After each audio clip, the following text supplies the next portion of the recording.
दिनै क'क्राझार जिल्ला दुलाराय बर' फरायसा आफादा द'थि खेबनि थाखाय 13 बोसोर बैसो गाहायनि हौवासाफोरनि बेयो दिनै फाइनाल मेट्समोन आरो बेवहाय रामफलबिल दख'रा आरो थिपकाइ दख'रा एबसुनि गेजेराव जादोंमोन आरो बियो दा जोबनानै थांबाय आरो बेजों रामफलबिल दख'राया चेम्पियन टीम आरो थिपकाइआ रानार्स आप टीम जाबाय। दा दिनै जोंनि बे बड'फा उपेन्द्रनाथ ब्रह्मनि जे गोजोरथियारि सोलायनाय मावथांखिजों जोंनि बे फंबायमोन गेलेनायजों आरो जोंनि बर' माहारिखौ गोजोर खालामनो थाखाय बेयो जोंनि मोनसे गोथार थांखि आरो बे थांखिखौ लानानै दिनै क'क्राझार जिल्लानि गुबुन गुबुन गासै 20टा दख'रानि गेजेराव बेवहाय फाइनाल मेट्च जाफैबाय आरो बियो मोनसे बिदिन्थि जे जोंनियाव उन्दै उन्दै लाइमोन बिथांमोनहा आन्डार 13 एज ग्रुपजों खाबजानानै बिथांमोनहा गेलेगिरि जानो थाखाय जोबोद बिथांमोननियाव टेलेन्ट दं बे मोनसे फोरमान आरो बेखौ लानानै दुलाराय बर' फरायसा आफादा जों गासै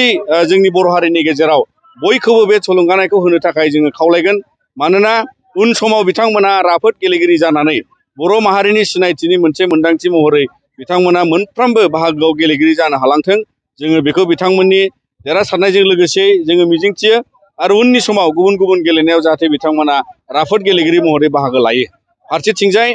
जोङो गासै बर' हारिनि गेजेराव जोंनि गेलेगिरि सोरजिनायजों लोगोसे माहारिनि एबा गेलेगिरिफोरनि जे डिसिप्लिन आरो लोगोसेयै आखल आखु सोदांनायनि लोगोआवनो बावहाय जोंनि गासै देहानि आरो गुबुन गुबुन दिनैहाय जोथोनखौ नायनानै बयबो राफोद देहायै आरो सोलोंथाइजों लोगोसे खाबजानानै जाहाथे बिथांमोना दावगालाङो जों बेखौ मिजिंथियो। बिनि अनगायैबो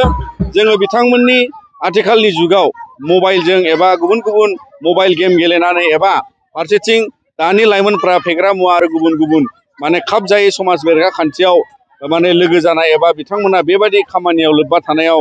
गोबां जोंनि हारिया खहा जायो। दा बिनिखायनो जोङो बे गेलेनायखौ मोनसे गोजोर लाखिलांनायजों लोगोसे समाज फोसाबनाय आरो लाइमोनफोरखौ गोथों लामाजों लांनायनि बेयो मोनसे बिथांखि। दा बिनि थाखायनो बिथांमोननि बेबायदि मोनसे गोथार जाफुंसारनायजों लोगोसे जोंनि लाइमोनफोरखौ जों खावलायगोन जाहाथे बिथांमोना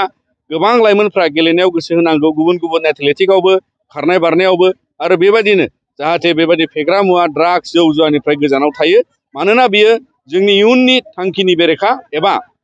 लाइमोनफ्रा गावनि इयुननि गोथों लामाजों थांनायाव बेयो जोंखौ हेंथा खालामो। दा बिनिखायनो जोङो दुलाराय बर' फरायसा आफादा बे बिथांखिखौ गासैखौबो सरजाबनानै बड'फा गोजोरथियारि सोलायनाय मावथांखिजों बर' समाजजों लोगोसे बर' माहारिखौ दाफ्रामनानै बिथाङा बुंलांनाय बायदि हास्थायनाय बायदि बर' माहारिया मोनसे गेदेर नेसनेलिटि एबा माहारियारि हारि आरो बेखायनो ग्रेट नेसनेलिटि हिसाबै थांना थानांगौनि दिनै बियो मोनसे बिदिन्थि महरै दुलाराय बर' फरायसा आफादा मावलांगोन।